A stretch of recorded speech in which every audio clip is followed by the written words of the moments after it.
Good morning everyone. आज हम पढ़ेंगे पूर्व मध्यकाल या फिर राजपूत काल।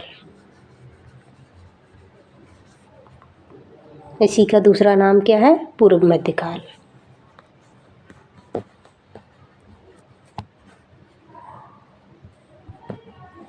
पूर्व मध्यकाल या फिर राजपूत काल, इसका जो समय माना जाता है 7वीं से 12वीं शताब्दी। 7वीं से 12वीं शताब्दी मानी जाती है राजपूत काल या फिर पूर्व मध्यकाल। देखो, इसका जो उदय यानी कि जो राजपूत काल है वो कब प्रारंभ हुआ और क्यों प्रारंभ हुआ, उसका कारण ये है हर्षवर्धन की मृत्यु हो जाती है 647 ईस्वी। 647 ईस्वी में जैसे ही हर्षवर्धन की मृत्यु हो जाती है, हर्षवर्धन एक शक्तिशाली शासक था, लगभग संपूर्ण उत्तरी भारत का सम्राट था। तो हर्ष की मृत्यु के बाद जो रिक्त स्थान हुआ है, जो खाली जगह हुई है, उसको भरने के लिए छोटे छोटे शासकों का शासन काल स्टार्ट होना प्रारंभ हो गया। ओके, यानी कि इस समय संपूर्ण भारत छोटे छोटे राज्यों में विभाजित हो चुका था। तो 7वीं से 12वीं शताब्दी का भारत का जो इतिहास है वो छोटे छोटे राज्यों का आख्यान मात्र था। ये किसने कहा है? B.A. स्मिथ के द्वारा। जबकि ईश्वरी प्रसाद ने कहा है कि राज्यों के भीतरी भागों का काल कहा जाता है। इस समय कई छोटे छोटे राज्य बन गए थे और चूंकि ये राजपूतों के अधीन थे, इस कारण ये राजपूत राज्य कहलाए। देखो, हम जो भारतीय इतिहास है वो पढ़ते हैं। सबसे पहले हम देखते हैं पाषाण काल। पाषाण काल के बाद सिंधु सभ्यता। सिंधु सभ्यता के बाद हम पढ़ते हैं वैदिक सभ्यता। वैदिक सभ्यता के बाद हम पढ़ते हैं महाजनपद काल। महाजनपद काल के बाद हम पढ़ते हैं मौर्य काल। मौर्य काल के बाद हम पढ़ते हैं मौर्योत्तर काल। मौर्योत्तर काल के बाद हम देखते हैं गुप्त काल। और गुप्त काल के बाद हम पढ़ते हैं वर्धन वंश। और वर्धन वंश का जो शक्तिशाली शासक था हर्षवर्धन, और उसकी मृत्यु होती है, यानी कि इनकी मृत्यु होती है 647 ईस्वी। जैसे ही इनकी मृत्यु होती है, संपूर्ण भारत छोटे छोटे भागों में विभाजित हो गया और इन छोटे छोटे भागों पर शासन करने वाले जो शासक थे वो थे राजपूत। इस कारण इसे कहा जाता है राजपूत काल। ओके, जबकि जो मध्यकालीन जो भारत है, जिसमें हम मेनली सल्तनत काल और मुगल काल पढ़ते, उससे पहले का पार्ट है। ओके, उससे पहले का भाग होने के कारण इसे हम पूर्व मध्यकाल कहते हैं। तो जो पूर्व मध्यकाल है, इससे पहले जो केंद्रीय शक्ति थी, जो केंद्रीय सत्ता थी वो मजबूत थी। केंद्रीय जो शक्ति थी वो मजबूत थी और भारत में, प्राचीन भारत में जो निरंकुश राजतंत्र था, जैसे जैसे केंद्रीय शक्ति कमज़ोर हुई, जैसे केंद्रीय शक्ति कमज़ोर हुई, परिणाम स्वरूप जो क्षेत्रीय शक्तियाँ हैं वो मजबूत होना स्टार्ट हो गई और उन्होंने अपने आप को, जो केंद्रीय सत्ता है, उससे स्वतंत्र कर लिया था। इस समय की एक प्रमुख घटना है, यानी कि पूर्व मध्यकाल या फिर राजपूत काल की एक प्रमुख घटना है, वो है त्रिपक्षीय संघर्ष। त्रिपक्षीय संघर्ष। त्रिपक्षीय संघर्ष में क्या, ये त्रिपक्षीय संघर्ष क्यों होता है, इसका कारण क्या है और किन किन के मध्य होता है? देखो, त्रिपक्षीय संघर्ष का कारण है, जैसे हर्षवर्धन की मृत्यु होती है 647 ईस्वी में, और हर्षवर्धन की जो राजधानी थी वो थी कन्नौज। हर्षवर्धन की राजधानी कौन सी थी? कन्नौज। ओके, तो कन्नौज जो हर्षवर्धन की जो राजधानी थी, उस पर अधिकार को लेकर, यानी कि इस पर कौन अधिकार करेगा, उसको लेकर जो राजपूत राजा थे, राजपूत शासक थे, उनके मध्य संघर्ष होता है। और इनके 3 पक्ष थे, यानी कि 3 राजाओं के मध्य या 3 वंशों के मध्य इनके कन्नौज को लेकर जो संघर्ष होता है उसे हम बोलते हैं त्रिपक्षीय संघर्ष। तो त्रिपक्षीय जो कन्नौज को लेकर कौन कौन से शासकों या फिर कौन कौन से वंशों के मध्य जो संघर्ष होता है वो है, उसमें एक तो है पाल वंश, और इसका शासनकाल था मतलब बंगाल में। ओके, तो बंगाल की ओर से है पाल वंश, इस पर अधिकार करना चाहता। दक्षिण भारत से इस पर अधिकार करना चाहते थे राष्ट्रकूट। ओके, एक तो पाल वंश है, दूसरा है राष्ट्रकूट, और जो उत्तर पश्चिमी भारत की ओर से इस पर अधिकार करना चाहते थे गुर्जर प्रतिहार। यानी कि कन्नौज को लेकर जो जिन शासकों के मध्य संघर्ष हुआ है वो है राष्ट्रकूट, पाल और गुर्जर प्रतिहार। गुर्जर प्रतिहार कन्नौज पर अधिकार करना चाहते थे, पाल शासक कन्नौज पर अधिकार करना चाहते थे और राष्ट्रकूट कन्नौज पर अधिकार करना चाहते थे। कन्नौज पर अधिकार क्यों करना चाहते थे? क्योंकि ये हर्षवर्धन की राजधानी थी। ओके, तो इस समय की एक प्रमुख घटना है कौन सी? त्रिपक्षीय संघर्ष। और त्रिपक्षीय संघर्ष में अंतिम रूप से विजय किसको प्राप्त होती है? अंतिम रूप से विजय प्राप्त होती है गुर्जर प्रतिहारों को। गुर्जर प्रतिहारों के द्वारा अंतिम रूप से जो कन्नौज है उस पर अधिकार कर लिया जाता है। इस कारण त्रिपक्षीय संघर्ष के विजेता माने जाते हैं कौन? गुर्जर प्रतिहार। अब हम जो पूर्व मध्यकाल है उसकी कुछ प्रमुख विशेषताएं देखते हैं। ये लगभग जो त्रिपक्षीय संघर्ष है लगभग 100 वर्षों तक ये संघर्ष चला था। ओके, और अंततः गुर्जर प्रतिहार विजयी हुए क्योंकि यह राजवंश, और इसका कारण ये था क्योंकि यह जो राजवंश था गुर्जर प्रतिहार जो राजवंश था वो कन्नौज के अधिक निकट था। अब हम इसकी कुछ विशेषताएं देखते हैं। किसकी विशेषताएं देखते हैं हम? पूर्व मध्यकाल की। पूर्व मध्यकाल की कुछ विशेषताएं हैं, जैसे इस समय जो केंद्रीय शक्ति है उसका अभाव था, यानी कि जो एक शक्तिशाली शासक नहीं था जो संपूर्ण भारत पर अधिकार कर सके। तो इसकी पहली विशेषता हो जाएगी केंद्रीय शक्ति का अभाव। जब केंद्रीय शक्ति का अभाव होगा, जब केंद्रीय शक्ति मजबूत नहीं होगी तो भारत पर बाहर से आक्रमण होना स्टार्ट हो गए थे, यानी कि जो मुस्लिम आक्रांता थे उनके द्वारा भारत पर आक्रमण करना स्टार्ट हो गए थे। तो इसकी दूसरी विशेषता, पहली विशेषता है केंद्रीय शक्ति या फिर केंद्रीय सत्ता का अभाव। जब केंद्रीय सत्ता का अभाव होगा तो बाह्य आक्रमण प्रारंभ हो चुके थे। बाह्य आक्रमण बढ़ गए थे जिनमें आक्रमण किए थे मुस्लिम आक्रांताओं के द्वारा, जैसे कासिम है, महमूद गजनबी है, मोहम्मद गोरी है, इनके द्वारा भारत पर आक्रमण किए गए थे। दूसरा नेक्स्ट विशेषता है आपसी कलह। जब जो भारत छोटे छोटे राज्यों में विभाजित हो गया था तो इनके बीच जो सीमाएं होती थी, उन जो शासकों की जो क्षेत्र की जो सीमाएं होती थी उन सीमाओं को लेकर इनके मध्य जो विवाद बढ़ती जा रही थी।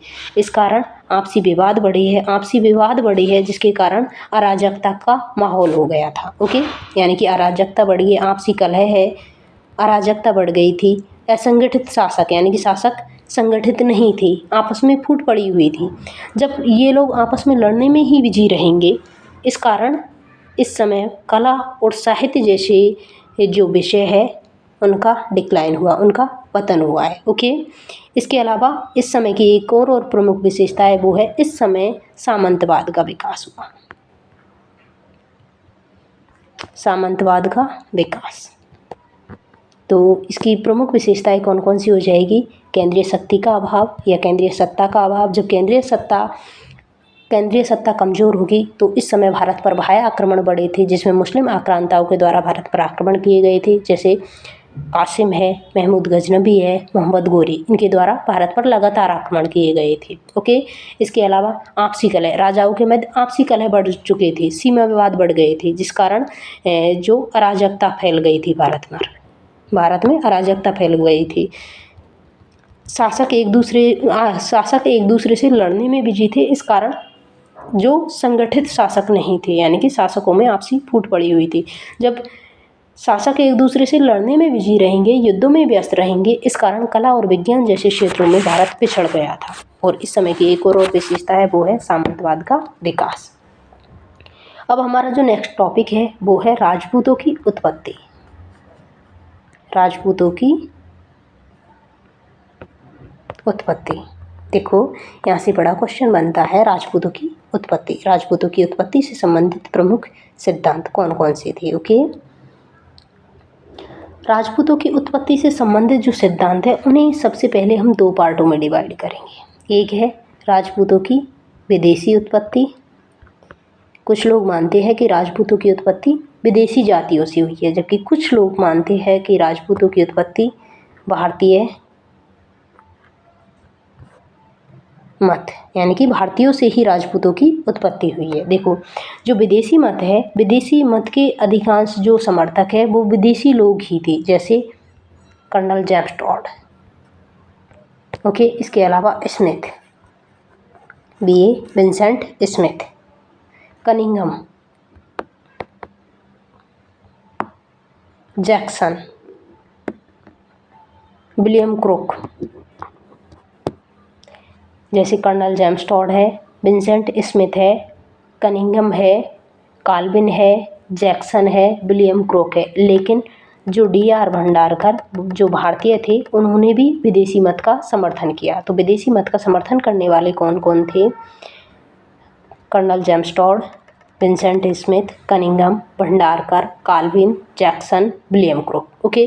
जबकि भारतीय मत, अब भारतीय मतों को भी हम कई पार्टों में डिवाइड कर सकते हैं। भारतीय मत में सबसे पहले है कि ये लोग वैदिक क्षत्रियों की संतान थे, वैदिक क्षत्रियों की संतान थे। और वैदिक क्षत्रियों की संतान को भी हम दो पार्टों में डिवाइड कर सकते हैं।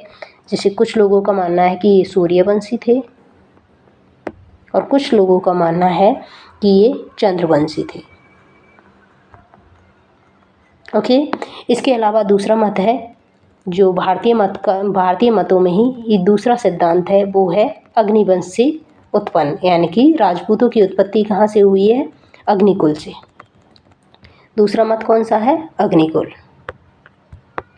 पहला मत है कि ये वैदिक क्षत्रियों की संतान थे, दूसरा मत है कि ये अग्निकुल से उत्पन्न हुए थे। तीसरा मत है कि ये ब्राह्मणों की संतान थे। तीसरा मत क्या है? कि ये ब्राह्मणों की संतान थे, राजपूत ब्राह्मणों की संतान थे। इसके अलावा एक मत है कि ये लोग मिश्रित जातियों से उत्पन्न थे, कुछ बाहर से भी आए थे, कुछ भारतीयों से भी उत्पन्न हुए थे, कुछ ब्राह्मणों से भी उत्पन्न हुए थे। और एक मत कौन सा है? मिश्रित जातियों से उत्पन्न।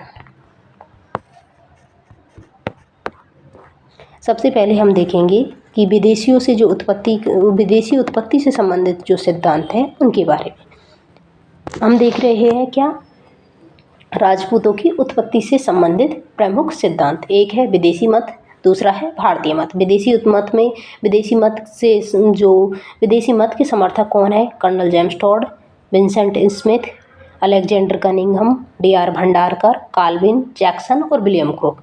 इन्होंने जो विदेशी मत है उनके अकॉर्डिंग जैसे इनकी उत्पत्ति हुई है शक, हूण, कुषाण।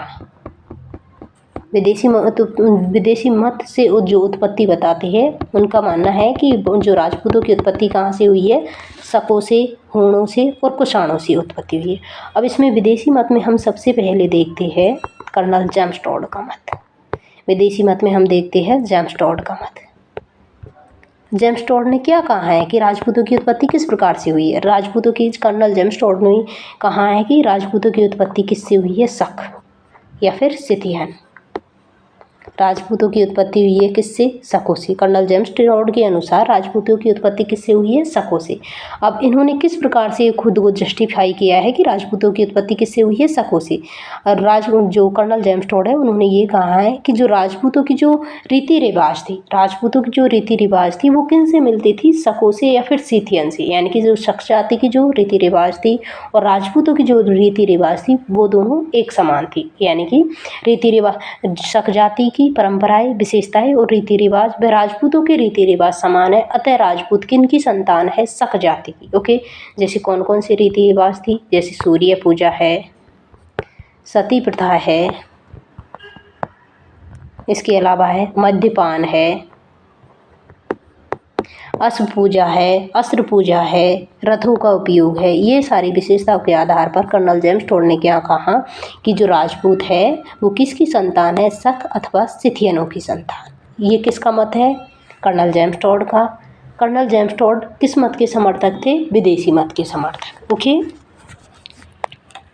दूसरा जो मत है वो है हमारा विलियम क्रोक का मत। विलियम क्रोक किसका मत है? William crook. अब विलियम क्रोक ने क्या कहा है? विलियम क्रोक किस मत के प्रतिपादक थे या किस मत के समर्थक थे? विदेशी मत में भी इन्होंने क्या कहा है? विलियम क्रोक के अकॉर्डिंग विलियम क्रोक ने ये कहा है, विलियम क्रोक किस मत के समर्थक थे?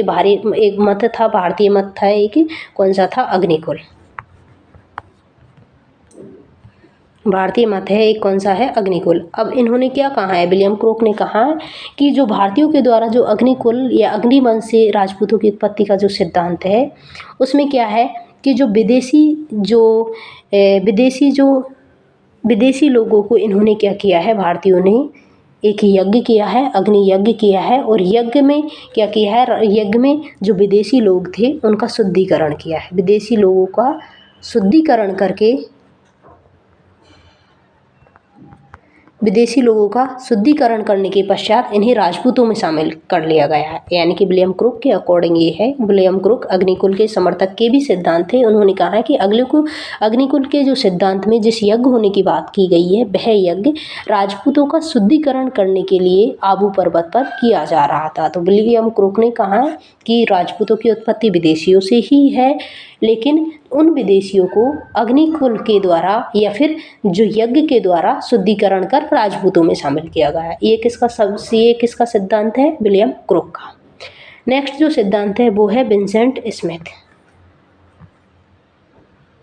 नेक्स्ट सिद्धांत किसका है? विंसेंट स्मिथ का।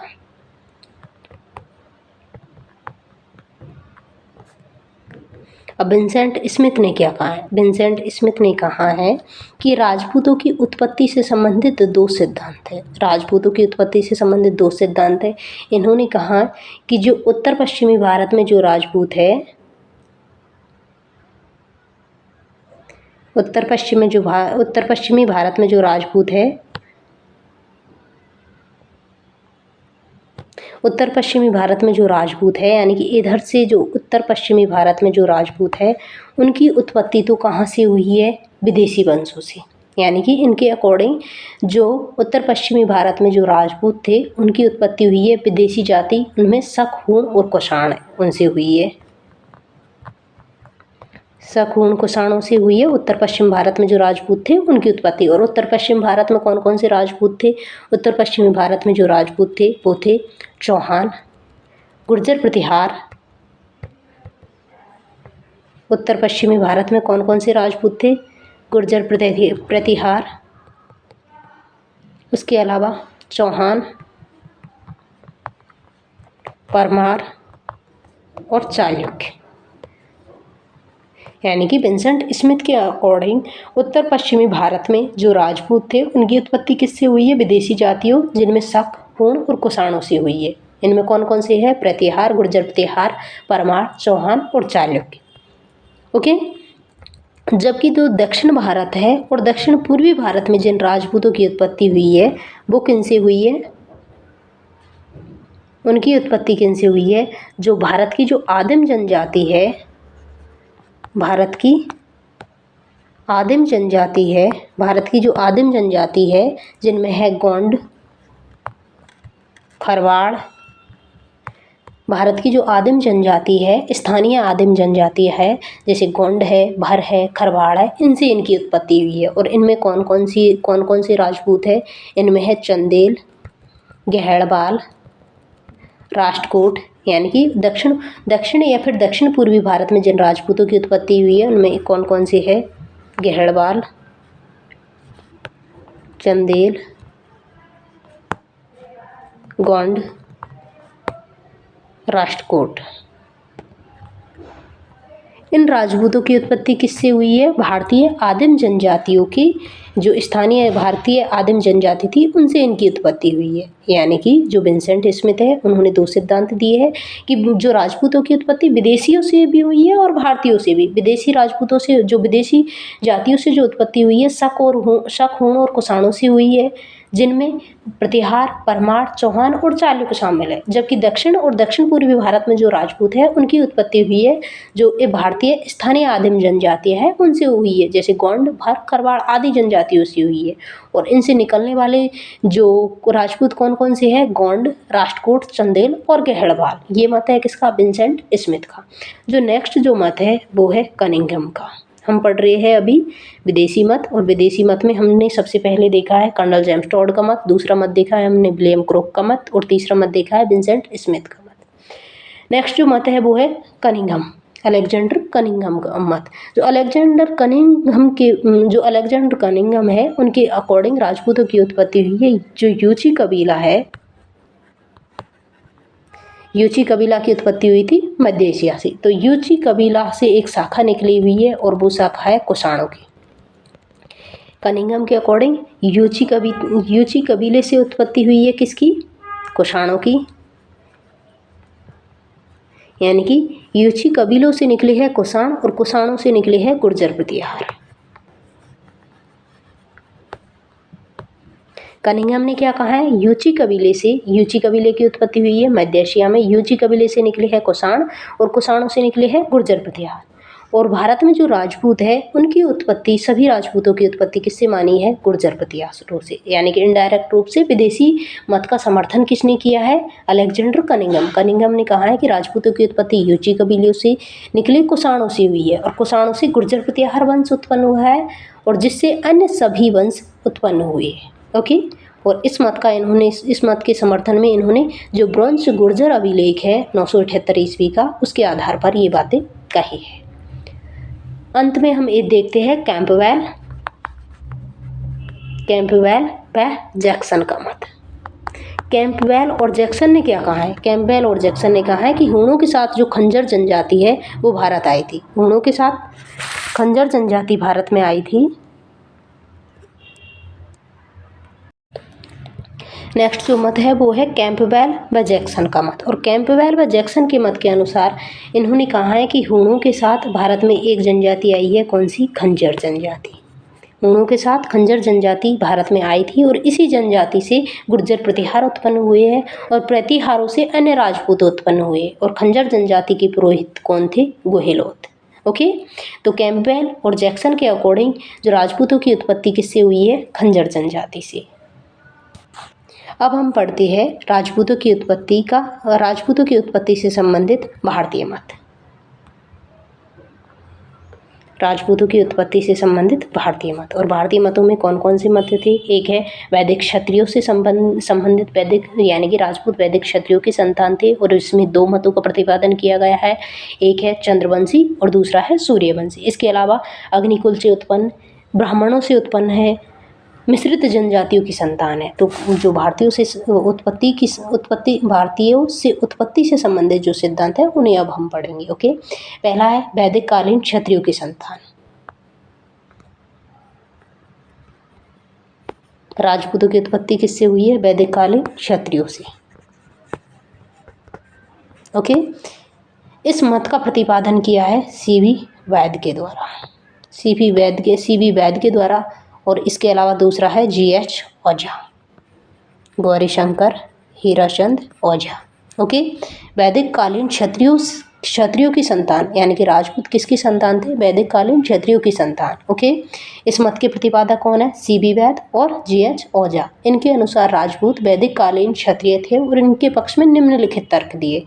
तर्क कौन कौन से दिए हैं, जैसे अष्टाध्यायी है, पाणिनि की अष्टाध्यायी है, बाणभट्ट है, अश्वघोष, अर्थशास्त्र जैसी कालजयी ग्रंथों में राजपूत या फिर राजपुत्र शब्द का उल्लेख किया गया है। यानी कि जो अस्त्र शस्त्र चलाने वाले जो लोग होते थे उनको क्या कहा गया है, राजपूत। ये कहा गया है महाभारत में अस्त्र शस्त्र चलाने वाले राजपूतों का उल्लेख मिलता है। ओके। जबकि अश्वघोष, अर्थशास्त्र, बाणभट्ट, अष्टाध्यायी, इनमें हमें किस शब्द का उल्लेख मिलता है, राजपुत्र। और राजपुत्र शब्द का अपभ्रंश होते हुए बाद में ये शब्द क्या बन गया, राजपूत। जबकि राजतरंगिणी में क्या कहा गया है, राजतरंगिणी किसके द्वारा लिखी गई है, कल्हड़ के द्वारा। इसमें कहा गया है कि शाही परिवारों के जो सदस्य थे वो कहलाते थे राजपूत। शाही परिवार के सदस्य क्या कहलाते थे, राजपूत। अब इस वंश में जो वैदिक क्षत्रियों की जो संतान है इसके भी दो भाग है। एक है सूर्यवंशी और दूसरी है कौन सी, चंद्रवंशी। यानी कि राजपूतों की उत्पत्ति सूर्यवंश और चंद्रवंशी से, सूर्यवंशी यानी कि सूर्य से और दूसरा है चंद्रवंशी, इनसे हुई है। अब देखो जो वैदिक क्षत्रियों की संतान है उसे हमने दो पार्टों में डिवाइड किया है, सूर्यवंशी और चंद्रवंशी। अब जो सूर्यवंशी है, सूर्यवंशी से संबंधित सिद्धांत है उसमें क्या है कि जो मनु का जो ज्येष्ठ पुत्र था, मनु को कहा जाता है आदि पुरुष। मनुष्य का जो बड़ा पुत्र था, मनुष्य का जो ज्येष्ठ पुत्र था वो था इक्ष्वाकु। जो इक्ष्वाकु की जो संतान है उन्हें हम बोलते हैं सूर्यवंशी। ओके। रामायण में ये मत दिया गया है कि मनु के ज्येष्ठ पुत्र इक्ष्वाकु की संतान सूर्यवंशी कहलाई। और इनमें कौन कौन से वंश है, राठौड़ है, गुहिलोत है, और चौहान है। जबकि जो चंद्रवंशी से संबंधित जो सिद्धांत है उसमें यह है कि मनु का जो कनिष्ठ पुत्र है, मनु का जो छोटा पुत्र था इला, उसकी संतान क्या कहलाई है? चंद्रवंशी। रामायण में किससे संबंधित सिद्धांत है? सूर्यवंशी से संबंधित सिद्धांत। जबकि महाभारत में ये सिद्धांत चंद्रवंशी से संबंधित सिद्धांत दिया गया है कि मनु का जो कनिष्ठ पुत्र था इला, उसकी संतान स्वयं को चंद्रवंशी कहती है। और इनमें कौन कौन से वंश शामिल है? जैसे यादव वंश और भाटी वंश, इनको माना जाता है चंद्रवंशी। दूसरा हमारा जो भारतीय मत से संबंधित जो सिद्धांत है उसमें दूसरा सिद्धांत है अग्निकुल से उत्पन्न है।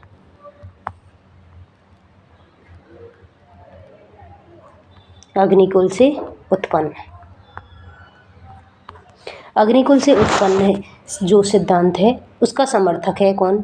इसका तो आपको सभी को पता होगा, जो पृथ्वीराज रासो का जो चंद्रवरदाई का जो ग्रंथ है पृथ्वीराज रासो। लेकिन इसके अलावा और भी ग्रंथ है जो अग्निकुल से संबंधित राजपूतों की उत्पत्ति बताते हैं। जैसे पृथ्वीराज रासो है, इसके अलावा नव साहसांक, नाम सुना होगा, नव साहसांक, ये ग्रंथ लिखा है पद्मगुप्त परमिल के द्वारा। ओके, पृथ्वीराज रासो, नव साहसांक और एक और है पूर्णपाल का बसंतगढ़ अभिलेख। एक अभिलेख है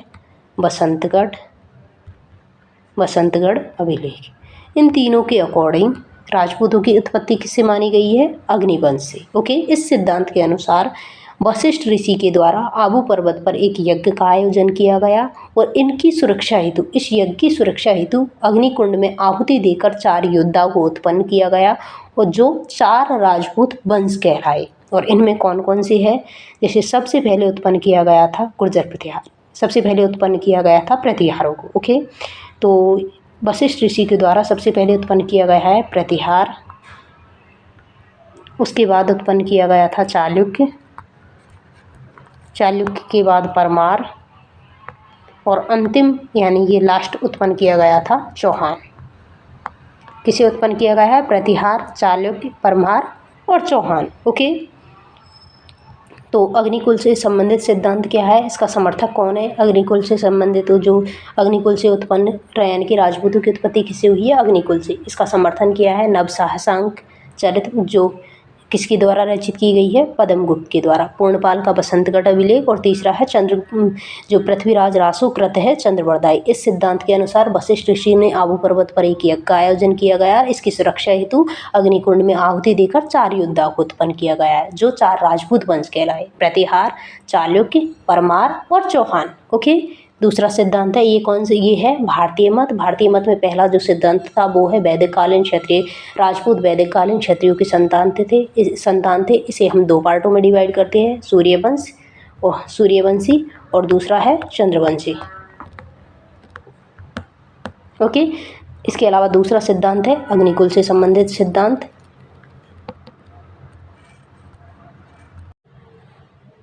अब हमारा जो नेक्स्ट जो सिद्धांत है, राजपूतों की उत्पत्ति किससे हुई है? ब्राह्मणों से। राजपूतों की उत्पत्ति किससे मानी गई है? ब्राह्मणों से। ये है भारतीय मत से संबंधित सिद्धांत है और इसमें माना गया है कि राजपूतों की उत्पत्ति किससे हुई है? ब्राह्मणों से। अब इस मत के समर्थन में क्या साक्ष्य है? इस मत के समर्थन में जैसे जो राजकुमारी अवंती सुंदरी था, राजकुमारी जो अवंती सुंदरी था उसका विवाह हुआ है राजशेखर से, यानी कि राजशेखर कौन था? ब्राह्मण, और उसका विवाह किया गया है अवती सुंदरी। तो ये कहा जाता है कि जो चौहान राजकुमारी थी अवती सुंदरी, तो ये कहा जाता है कि चौहान भी ब्राह्मण ही थी। ओके, दूसरा जो साक्ष्य है वो है चाचक देव का सुंडा अभिलेख। चाचक देव का सुंडा अभिलेख, जिसमें चौहानों की उत्पत्ति वत्स की आंख से, जो चौहानों की उत्पत्ति मानी गई है ऋषि वत्स की आंख से मानी जाती है। जबकि चित्तौड़ व अचलेश्वर के अभिलेखों के आधार पर भंडारकर ने गुहिलोत क्षत्रियों को नागर ब्राह्मण बताया है। Doctor D.R. भंडारकर के द्वारा गुहिलोतों को किस नागर ब्राह्मण की संतान बताया गया है। आगे चलकर गोपीनाथ शर्मा ने भी गुहिलोतों को गुहिदत्त नामक नागर ब्राह्मण की संतान, यानी कि इन्होंने क्या कहा है कि जो गोहिल थे वो नागर ब्राह्मण की संतान थी। किसकी? नागर ब्राह्मण की संतान है। जबकि घटियाला लेख में, जो घटियाला शिलालेख है उसमें क्या कहा गया है? घटियाला शिलालेख में कहा गया है कि जो प्रतिहार थे, प्रतिहारों का आदि पुरुष माना जाता है कौन? हरिश्चंद्र। प्रतिहारों का आदि पुरुष माना जाता है हरिश्चंद्र, और हरिश्चंद्र को क्या माना जाता है? ब्राह्मण। यानी कि घटियाला शिलालेख में लिखा है, घटियाला शिलालेख में प्रतिहार वंश की उत्पत्ति किससे मानी गई है? ब्राह्मणों से। ओके। और इसके अलावा जो बिजोलिया शिलालेख है उसमें भी, जो बिजोलिया शिलालेख में भी चौहानों के लिए विप्रश्री वत्स शब्द का यूज किया गया है। ओके। तो यानी कि चौहान भी ब्राह्मणों, चौहानों की उत्पत्ति भी ब्राह्मणों से हुई है, गुहिलों की उत्पत्ति भी नागर ब्राह्मणों से हुई है, और जो प्रतिहार वंश है उसके जो आदि पुरुष था हरिश्चंद्र, उसकी उत्पत्ति भी यानी कि उसे भी ब्राह्मण माना जाता है। तो इस प्रकार से ये कहा जाता है कि जो राजपूतों की उत्पत्ति किससे हुई है? ब्राह्मणों से। उक्त साक्ष्यों के आधार पर Dasharath Sharma, Gopinath Sharma, doctor D.R. Bhandarkar, B.S. Pathak ने राजपूतों को ब्राह्मणों की संतान बताई।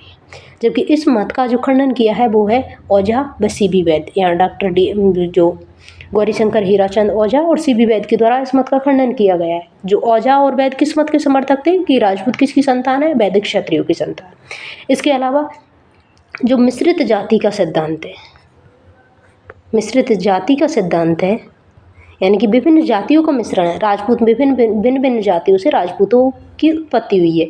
ये इस सिद्धांत के समर्थक थे डॉक्टर दशरथ शर्मा, B.S. पाठक और V.N. पाठक। ओके। तो आज हमने क्या पढ़ा है? आज हमने पढ़ा है पूर्व मध्यकाल पढ़ना स्टार्ट किया है। सबसे पहले हमने देखा है कि पूर्व मध्यकाल क्या है। पूर्व मध्यकाल का दूसरा नाम है राजपूत काल। पूर्व मध्यकाल में हम मध्यकाल में पढ़ते हैं सल्तनत काल और मुगल काल। तो इनसे पहले का जो पार्ट है 7वीं से जो 12वीं शताब्दी का जो काल है, इसे हम बोलते हैं पूर्व मध्यकाल। इसे राजपूत काल इसलिए बोलते हैं क्योंकि इस समय राजपूतों ने शासन किया था, इस कारण इसे कहा जाता है राजपूत काल। ओके। इस समय क्या हुआ था? केंद्रीय शक्ति का पतन हो चुका था, और जो भारत है जो छोटे छोटे राज्यों में, भारत का छोटे छोटे राज्यों में विभाजन हो चुका था। ओके। भारत कई छोटे छोटे राज्य बन गए, चूंकि ये राज्य राजपूतों के अधीन थे, इस कारण ये राजपूत राज्य कहलाए। केंद्रीय शक्ति कमजोर हो गई और परिणाम स्वरूप क्षेत्रीय शक्तियाँ मजबूत हो गई और अपने आप को इन्होंने स्वतंत्र कर लिया। और इस समय की एक प्रमुख विशेषता थी त्रिपक्षीय संघर्ष। त्रिपक्षीय संघर्ष क्यों हुआ? कन्नौज को लेकर। कन्नौज किसकी राजधानी थी? हर्षवर्धन की। हर्षवर्धन की मृत्यु हुई है 647। तो कन्नौज पर अधिकार करने को लेकर तीन राजपूत वंशों के मध्य जो संघर्ष हुआ है लगभग 100 साल तक, उसे कहा गया है त्रिपक्षीय संघर्ष। इसमें कौन कौन थे? पाल वंश जो कि बंगाल में उस समय शासन कर रहा था, दक्षिण भारत से था राष्ट्रकूट और उत्तर पश्चिमी भारत से था गुर्जर प्रतिहार। 3 वंशों के मध्य संघर्ष हुआ है। लगभग 100 वर्षों के संघर्ष के बाद कन्नौज पर अधिकार हो गया है किसका? गुर्जर प्रतिहार वंश का। और इस कारण कहा जाता है कि इस जो त्रिपक्षीय संघर्ष में अंतिम विजेता कौन थे? गुर्जर प्रतिहार। अब हम इसके बाद हमने कुछ देखा था कि जो विशेषताएं, पूर्व मध्यकाल की कुछ विशेषताएं। इस समय क्या था? केंद्रीय शक्ति का अभाव हो चुका था, इस कारण भाई आक्रमण बढ़ गए थे। भाई आक्रमणों में मुस्लिम आक्रांता प्रमुख थे, जैसे कासिम है, महमूद गजनबी है, मोहम्मद गोरी है, इनके द्वारा आक्रमण किया गया था भारत पर। इसके अलावा जो राजपूत थे उनमें आपसी कलह था, सीमा में विवाद था, आपसी कलह था, इस कारण अराजकता फैली हुई थी। शासक एक दूसरे से द्वेष रखते थे, यानी कि शासक संगठित नहीं थे, असंगठित थे। कला और विज्ञान जैसे क्षेत्रों में भारत पिछड़ गया क्योंकि लोग एक दूसरे में, या फिर जो राजपूत थे वो एक दूसरे से लड़ने में व्यस्त थे। इस समय सामंतवाद का विकास हुआ था। इसके अलावा हमने जो नेक्स्ट पॉइंट देखा था वो देखा था राजपूतों की उत्पत्ति। राजपूतों की उत्पत्ति से संबंधित हमने जो सिद्धांत है, प्रमुख सिद्धांत है, वो देखे थे। सबसे पहले हमने राजपूतों की उत्पत्ति से संबंधित सिद्धांत है उन्हें 2 पार्टों में डिवाइड किया है। राजपूतों की उत्पत्ति भारतीयों से हुई है, एक है भारतीय मत और दूसरा है विदेशी मत। जो विदेशी मत है उसके समर्थक थे colonel James Tod, Vincent Smith, Alexander Cunningham, D.R. Bhandarkar, Calvin, Jackson और विलियम क्रुक। जबकि भारतीय मतों में कौन कौन से मत है? भारतीय मतों में है कि राजपूत वैदिक क्षत्रियों की संतान थी। वैदिक क्षत्रियों की संतान को भी हमने 2 पार्टों में डिवाइड किया है। राजपूत जो सूर्यवंश से संबंधित थे या फिर चंद्रवंश से संबंधित थे। उसके अलावा हमने दूसरा जो मत देखा है वो है अग्निगुण से संबंधित सिद्धांत। नेक्स्ट सिद्धांत देखा था भारतीय मत में भी ब्राह्मण, राजपूतों की उत्पत्ति किससे हुई है? ब्राह्मणों से। और अंतिम हमने जो सिद्धांत देखा था वो देखा था कि राजपूतों की उत्पत्ति मिश्रित जातियों से, बाहर से भी आए हैं, भारत में भी कई जातियों से मिलकर राजपूतों की उत्पत्ति हुई है। सबसे पहले हमने जो विदेशी मत है उसमें हमने देखा है जेम्स टॉड का मत। और जेम्स टोड ने क्या कहा है? जेम्स टोड ने कहा है कि राजपूतों की उत्पत्ति किससे हुई है? शक अथवा सिथियन जातियों से हुई है। और उन्होंने इसके लिए क्या साक्ष्य दिए? इन्होंने दिए हैं कि जो शक जाति की परंपराएं है और रीति रिवाज है वो राजपूतों के समान थी, यानी कि राजपूतों की जो रीति रिवाज थी वो किसके समान थी? शक और सिथियन जाति की समान थी। अतः राजपूत किसकी संतान है? शक अथवा सिथियन की। जैसे सूर्य पूजा है, सती प्रथा है, मद्यपान है, अस्त्र शस्त्र पूजा है, रथों का उपयोग है, अश्वमेध यज्ञ, इन सारी समानता को देखते हुए कर्नल जेम्स टोड ने कहा कि राजपूत किसकी संतान है? शक अथवा सिथियन की। दूसरा मत था विलियम क्रोक के द्वारा। विलियम क्रोक ने ये कहा है कि जो अग्निकुल से संबंधित सिद्धांत है वो सही है, लेकिन इसमें इन्होंने क्या कहा है कि जो यज्ञ हुआ है वो किसके लिए हुआ है? जो विदेशी जातियां थी उनको शुद्धिकरण करके भारतीय जातियों में कन्वर्ट करने के लिए अग्निकुल का जो सिद्धांत दिया गया है वो सही है। यानी कि विलियम क्रोक ने भी ये माना है कि राजपूतों की उत्पत्ति विदेशियों से हुई है और विदेशियों को शुद्धिकरण करके राजपूतों में शामिल कर लिया गया था। ओके, नेक्स्ट जो सिद्धांत था वो है हमारा स्मिथ। स्मिथ ने दो सिद्धांत दिए थे। स्मिथ ने कहा कि राजपूतों की उत्पत्ति भारतीय जातियों से भी हुई है और विदेशियों से। उत्तर पश्चिमी भारत में जो राजपूत थे जिनमें है गुर्जर, प्रतिहार, परमार, चौहान और चालुक्य, इनकी उत्पत्ति हुई है विदेशी जातियों से। जबकि दक्षिण और दक्षिण पूर्व में के जो राजपूत थे उनकी उत्पत्ति कहाँ से हुई है?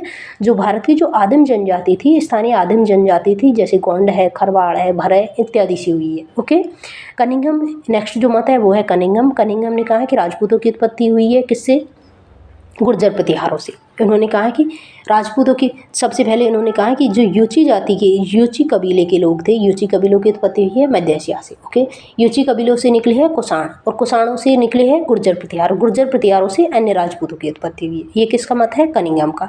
कैंपबेल और जैक्सन ने कहा कि राजपूतों के जो हुणों के साथ खंजर जनजाति भारत आई, खंजर जनजाति से राजपूतों की उत्पत्ति हुई है। उसके बाद हमने देखी है भारतीय मत। भारतीय मत में पहला मत है कि राजपूतों की उत्पत्ति हुई है वैदिक कालीन क्षत्रिय से। इस मत के समर्थक थे सीबी वैद और जीएच गौरीशंकर हीराचंद ओझा। ओके, इन्होंने इसके दो मत थे, एक है सूर्यवंशी और दूसरा है चंद्रवंशी। एक है सूर्यवंशी और दूसरा है चंद्रवंशी। जो चंद्रवंशी है इस मत का प्रतिपादन किया है महाभारत में। महाभारत में क्या कहा है कि जो मनु का जो कनिष्ठ पुत्र था, छोटा पुत्र था इला, उसकी संतान है कौन?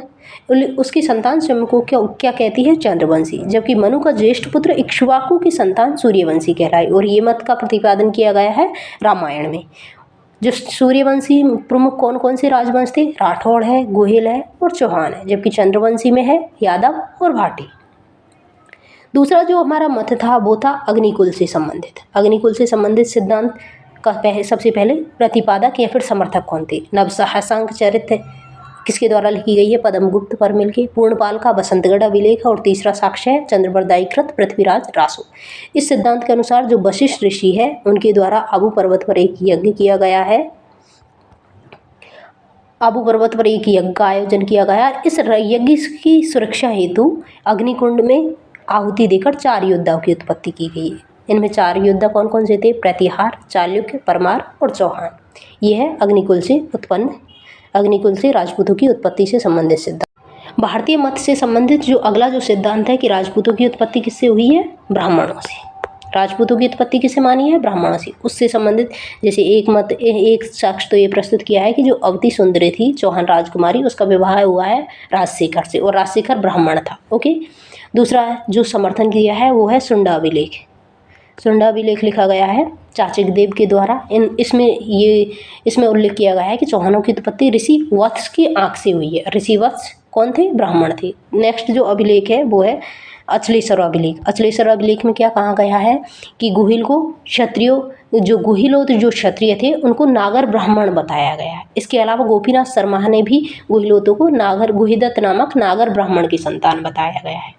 घटियाला लेख में जो प्रतिहार वंश की उत्पत्ति किससे बताई गई है? हरिश्चंद्र से। और हरिश्चंद्र खुद कौन था? ब्राह्मण। ओके, घटियाला शिलालेख में प्रतिहारों को ब्राह्मण बताया गया है। जबकि सामंतगढ़ जो सामंतराज चौहान का जो अभिलेख था बिजोलिया शिलालेख में, उसमें चौहान शासकों हेतु विप्रश्री वत्स यानी कि ब्राह्मण गोत्र का प्रयोग हुआ है। तो बिजोलिया शिलालेख में ब्राह्मण है, घटियाला लेख में ब्राह्मण है और अचलेश्वर अभिलेख के अकॉर्डिंग गुहिलों को ब्राह्मण बताया गया है। घटियाला लेख के अकॉर्डिंग किसको ब्राह्मण बताया गया है? प्रतिहार वंश को।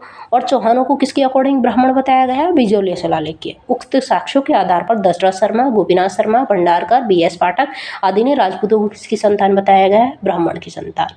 और इस मत का खंडन औझा व सी.बी. वैद्य के द्वारा किया गया है। एक और मत है कौन सा, मिश्रित जातियों से संबंधित, जिसका प्रतिपादन किया गया है दशरथ शर्मा के द्वारा और B.S. Pathak. Thank you for watching.